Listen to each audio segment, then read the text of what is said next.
हम आगाज़ में बात करेंगे कराची के गुल प्लाजे के हवाले से, जो अब एक हादसा नहीं, सानहा नहीं, बल्कि एक इज्तिमाई अलमिया बन चुका है।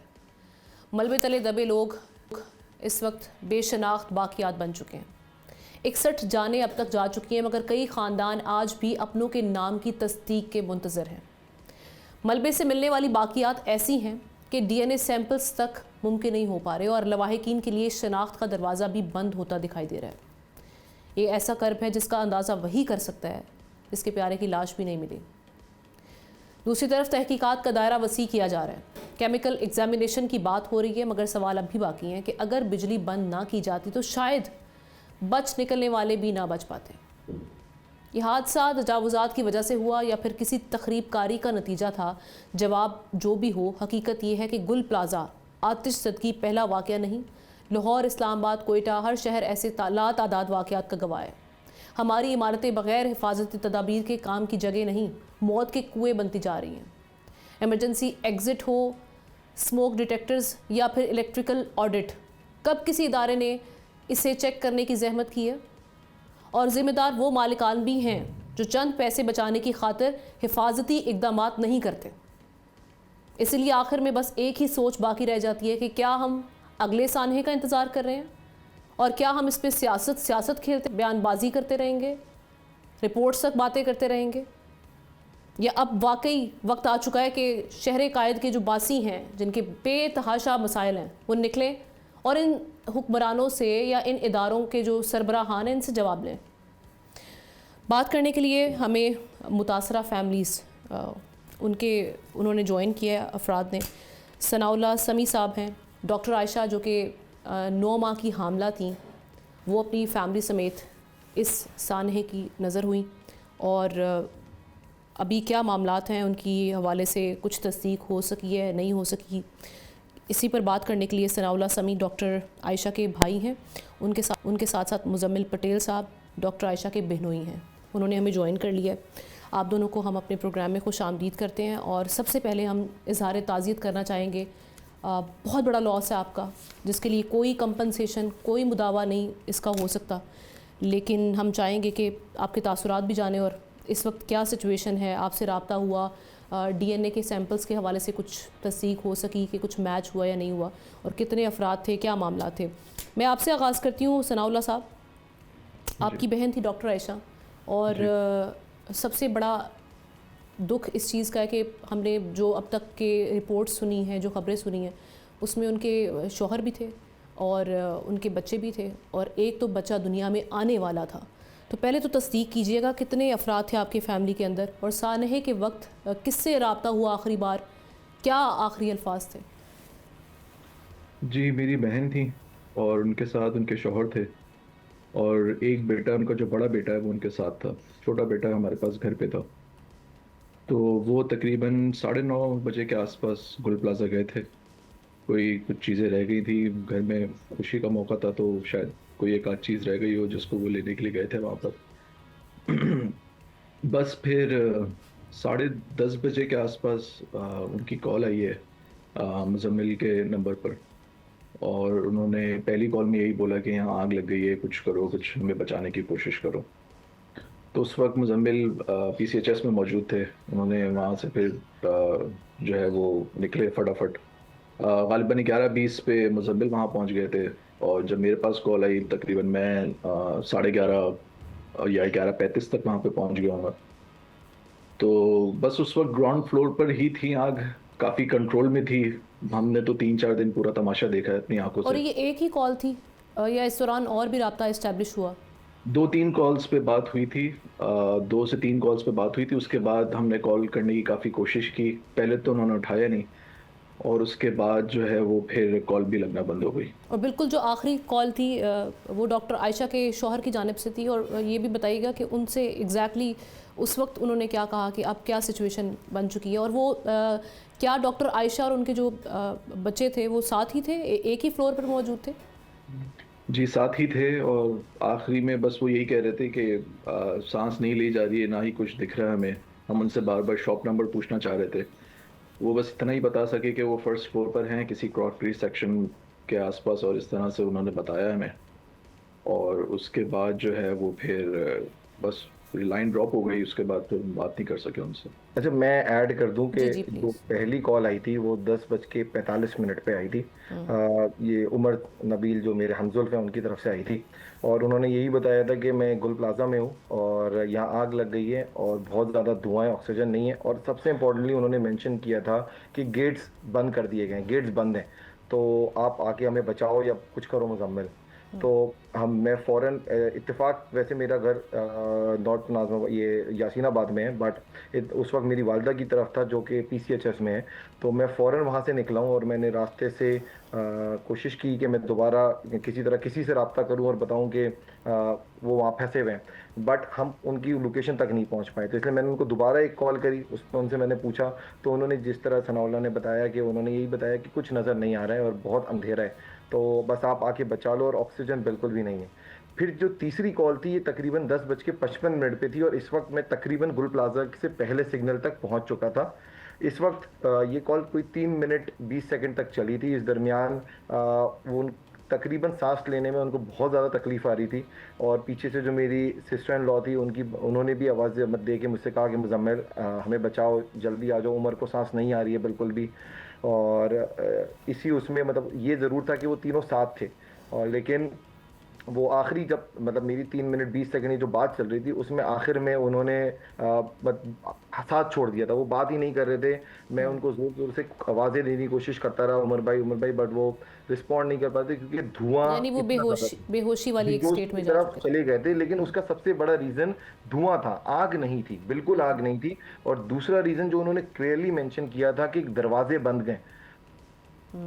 और जिस वक्त आप वहाँ पे जाए वकुआ पर पहुँचे हैं तो आपने क्या देखा, क्या उस वक्त सरगर्मियाँ हो रही थी, रेस्क्यू मैं का क्या दस निज़ाम था? पचपन पे वहाँ तकरीबन जिस तरह मैंने आपको मेंशन किया 10:55 से 11 के दरमियान दरमियान वहाँ पहुँच चुका था। ठीक है। उस वक्त सिर्फ और सिर्फ एक स्नॉर्कल आया हुआ था जो पानी नहीं डाल रहा था, जो लगा हुआ था, और वो मुझे नहीं पता वो क्या करने की कोशिश कर रहा था। दूसरी चीज़ ये थी कि बहुत सारे दुकानदार अपना सामान निकालने की, वो बेचारे उनका भी नुकसान था, वो कोशिश कर रहे थे अपना सामान निकालें, बट उस वक्त इनके पास कोई प्लानिंग नहीं थी, यानी कि किसी रेस्क्यू। ने कोई दरवाजे तोड़ने की, दीवारें ये तोड़ने यही की, मैं इसी खिड़कियां तरफ तोड़ने लेके की? जा रहा हूँ कि रेस्क्यू इदारे मौजूद नहीं थे। अगर ये जैसे मेरे जितने हमारे पास अब इंफॉर्मेशन है कि वो मेज़नाइन फ्लोर पे थे, वो फर्स्ट बेचारे मुझसे फोन पे फर्स्ट कह रहे थे, वो फर्स्ट मेज़नाइन को समझ रहे थे गालबन। तो उसमें किसी ने ये नहीं किया कि कोई क्रेन लाए, कोई एक्सकेवेटर लेके आते और उधर जो जालियां थी जिनके ऊपर दीवारें बना दी गई थी उनको तोड़ने की कोशिश करते ताकि धुआं बाहर आता, कोई बंदा अंदर जा पाता, जाके रेस्क्यू के इदारे लोगों को अंदर से उस हालत में कम से कम बेहोशी की हालत में, या कम से कम अगर उनकी अगर वो अल्लाह ना करे उस वक्त बिल्कुल सांस भी नहीं ले पा रहे थे और गलत स्टेट में भी चले गए थे, तो निकाल तो लेते उसी वक्त। वो पूरी एक एब्सोल्युटली कंडीशन से बहुत बाहर बड़ी आ गए थे। नेग्लिजेंस थी, बहुत बड़ी नेग्लिजेंस है। और हम यही जितने दिन भी हमने बात की है, गवर्नमेंट हो या इदारे हो, सब डिनाइल में है ऐसी चीज़ में, लेकिन सब फुटेजेस भी सामने हैं, इस इलाके इस वाक़े के जो आई विटनेस हैं वो सामने हैं, सब लोग वहीं पे मौजूद थे जो लवाहिकीन थे। कितने लवाहिकीन ऐसे हैं जो सब यही बात कर रहे हैं। ये कहिएगा कि अभी जो बच्चा जो रह चुका है, ऑब्वियसली उसके लिए बहुत बड़ा ट्रॉमा है। उसने एक पेरेंट नहीं, उसने दोनों पेरेंट खो दिए हैं, उन्होंने अपने बचपन का साथी अपना भाई खो दिया है।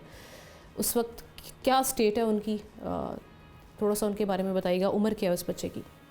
तकरीबन 9 साल का, अभी वो पिछले हफ्ते ही उसकी बर्थडे थी तो वो 9 साल का हो गया है, और वो हमारे साथ ही है फिलहाल। और ओबियसली वो इस तरह से है कि वो अपने जो उनके फादर के घर वाले ददियाल उस तरफ भी अभी विज़िट किया था, लेकिन क्योंकि हमारे घर छोड़ के गए हुए थे इसलिए वो नानी के पास छोड़ के गए हुए थे, तो वो इधर ही है। और यहाँ पे हमारा मतलब मेरी जो मदर इन लॉ है उनका घर और मेरा घर, और मेरे जी सनाउल्लाह जी। साहब जो मेरे साले हैं, हमारे तीनों का घर एक ही प्रोजेक्ट में है। तो हम इसी तरफ उनको रखा हुआ है, वो उनको एंगेज रखा हुआ है, डिस्ट्रैक्टेड रखा हुआ है। जी। उसको थोड़ा बहुत आइडिया है, इतना पता है उसको कि वो लोग मामा बाबा स्टक हैं फायर में, या और 4-5 दिन हो गए वो आए नहीं है।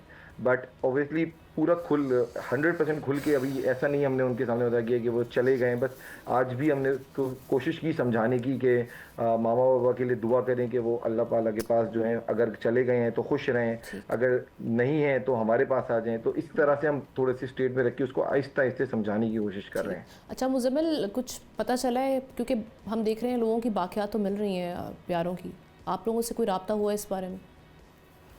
देखिए बाकियात तो काफ़ी मिली हैं, हम लोगों ने काफ़ी वहाँ पे चक्कर भी लगाए, लेकिन वहाँ पर हमें जब तक वो डीएनए टेस्टिंग नहीं हो जाती तो जाहिर सी बात है, लेकिन प्रोसेस उन्होंने स्टार्ट कर दिया। जब मेरी कल मुलाकात हुई अच्छा। थी वहाँ पे, एक साहब से उन्होंने कहा था कि 3 लोगों को हमने हैंड ओवर कर दिया है, और अब मज़ीद जिस जिस तरह से हमारे पास टेस्ट आते जा रहे हैं, मज़ीद जो भी मैचिंग हो रही है डीएनए की, तो वो फिर हम उस तरह से कॉल करके जो है वो इन्फॉर्म करके लवाहिकीन को बुलाकर उनको हैंड ओवर कर रहे हैं। अभी तो ऑब्वियसली बहुत बड़ा सान्या है, इसको आसान नहीं है इसको प्रोसेस करना। वक्त लगेगा इस सोग से निकलने में भी, इसको एक्सेप्टेंस आने में भी। लेकिन ऑब्वियसली सिर्फ गम नहीं है, गुस्सा भी है, क्योंकि कराची के जो मसाइल हैं हम बार बार हाईलाइट भी करते हैं, इस पर बात भी करते हैं। आए रोज़ यहाँ पे साने हाथ हो रहे होते हैं और हम देख रहे हैं एक एक करके इंसान यहाँ पर मर रहे हैं। सो आप लवाहिकीन आपस में अगर कनेक्टेड हैं तो आप लोगों की इस हवाले से क्या बातचीत हो रही है, क्या मुतालबात हैं, क्या आप लोग सोच रहे हैं इस बारे में कि क्या किया जाए कि इस तरीके से इस शहर का जो हाल हो रहा है, यहाँ के बासियों का हाल हो रहा है, इस तरीके से तो नहीं हम मर सकते। देखिए, ये कराची का पहला वाक़या नहीं है। हम तो बचपन से टीवी पे यही देखते हुए बड़े हुए हैं कि यहाँ फलाने जगह पे आग लग गई, फलाने जगह पे आग लग गई, इतने लोग चले गए। तो बस कभी ये नहीं सोचा था कि ये आग हमारे घर तक भी पहुँच जाएगी। तो और ये आखिरी वाक़या भी नहीं होगा कराची का। अब बहुत दुःख के साथ ये कहना पड़ रहा है, लेकिन यही हकीकत है। इसको जितना जल्दी हम लोग समझ लें तो मेरे ख़्याल से उतना ही अच्छा होगा। हम कुछ नहीं कर सकते, हम सिर्फ़ एहतियात कर सकते हैं अपने तौर पर, शायद ऐसी जगहों पे ना जाएँ। और ये हमारे लिए अच्छा है, क्योंकि आप गुल प्लाज़ा के बिल्कुल अपोज़िट, जब हम अभी मैंने जैसे कि बताया कि 3-4 दिन वहीं पे थे, उन्हीं गलियों में फिर रहे थे, तो हर बिल्डिंग का यही हाल है। और कोई सेफ्टी मेजर्स नहीं है, चाहे वो कोई भी, चाहे मोबाइल मार्केट हो या कोई भी मार्केट हो, वो बस हर तरह से कोई कारोबार चल रहा है। तो मैनेजमेंट का काम है मेरे ख़्याल से इस चीज़ के ऊपर गौर करके, जितनी भी बिल्डिंग्स हैं, जितनी भी वहाँ की मैनेजमेंट है, उन पे बिल्कुल। गवर्नमेंट की रेगुलेशन बॉडी होनी चाहिए जो कि मेक श्योर करे कि वहाँ पे जितनी भी सेफ्टी प्रिकॉशंस हैं, जो भी एसओपीज़ हैं, वो एंड वन बनाए। लास्ट थिंग कि जो कंपनसेशन लाइफ लॉस का तो कोई भी नहीं है, कुछ भी नहीं है, लेकिन हुकूमत ने ऐलान किया है। कोई टाइमलाइन दी है आपसे, कोई राब्ता हुआ है इस सिलसिले में? नहीं, हमसे तो कोई राब्ता नहीं हुआ है। अच्छा। किसी भी मुझे ऐसा लग रहा था कि शायद 2-4 दिन में हमसे कोई राब्ता करेगा, या at least they will show up to show के they care, but I don't think so, क्योंकि अभी तक तो कोई राब्ता इस तरह का एस्टैब्लिश नहीं हुआ है, ना हमसे, ना ही हम जो हमारे उमर भाई उनकी फैमिली से। तो दैट्स देखते सो हैं। सैड। और समझ नहीं आ रही कि किस तरीके से आपको आपके साथ बस हम इज़हार किया जा आपके रहा है। जी जी। हम ये चाहेंगे कि आपके चैनल से ये मैसेज जरूर कम्युनिकेट करें। देखें कि ये जिस तरह अभी सनाउल्लाह ने मेंशन किया कि ये आखिरी नहीं होगा, there will be very more. Right, हम तो सब जानते हैं। बट का होना ये चाहिए, कम से कम इनको थोड़े से तो होश के नाखून ले लेने चाहिए। अपनी जो ये जो एसडीसीए की जो टीम है ये एक्टिव हो जाए, फायर सेफ्टी प्रिकॉशंस ये सारी बिल्डिंग्स में चेक करें, जो मैनेजमेंट्स है बिल्डिंग्स की वो खुद से इस पे एक्ट आउट करें। क्योंकि आप ये देखें अभी भी गुल प्लाजा की मैनेजमेंट है, उसको भी बहुत कुछ करना चाहिए था। They should have also played their बिल्कुल, रोल। फ्लॉज उनकी तरफ से भी बहुत सारे हैं। जी, रेस्क्यू इदारे हैं, स्ट्रैटेजी नहीं है हमारे पास। ऐसी मतलब पूरी रात जब हम वहां पे थे, पानी नहीं था फायर ब्रिगेड्स के पास। तो इन सब चीजों के ऊपर आगे के लिए कम से कम हमें पता है ये आखिरी नहीं होगा। हम बार बार एक ही बात कह रहे बिल्कुल हैं, ऐसे ही है। फिर ऐसे कम से साने कम के बाद हम प्लानिंग क्या तो हो जाए। बीबीसी की तस्वीर बने रहेंगे और ये सारे मामला देखते रहेंगे। और आप दोनों को शुक्रिया अदा करेंगे और अल्लाह ताला आपके जो प्यारे हैं उनको करवट करवट जन्नत नसीब करे, आप लोगों को हौसला दे, सब्र दे इस मामले पर। सब्सक्राइब करें और बेल दबाएं ताकि कोई खबर रह न जाए।